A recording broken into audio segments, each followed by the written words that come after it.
जय हिंद मित्रांनो, मी आरिफ खान.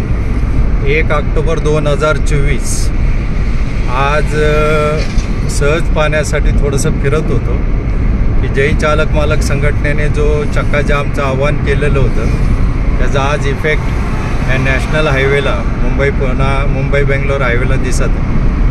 आणि हा ड्रायव्हर लोकांसाठीच फायदा आहे आणि जेणेकरून आपल्याला रोड सुरक्षा मिळावी.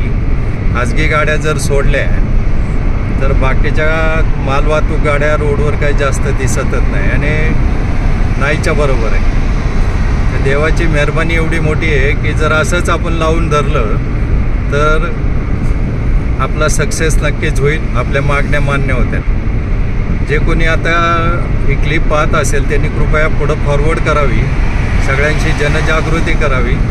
कुठल्याही प्रकारच्या आणि सगळ्या संघटना, जय संघर्ष संघटना, त्यानंतर योद्धा संघटना, त्यानंतर चिंचकर दादांची संघटना, शिंदे सरकार कोल्हापूरची संघटना यांनी जो भरभरून प्रतिसाद दिला, म्हणजे आउट ऑफ महाराष्ट्रातनं बी जो प्रतिसाद मिळाला त्यांचा मी मनापासून आभार मानतो.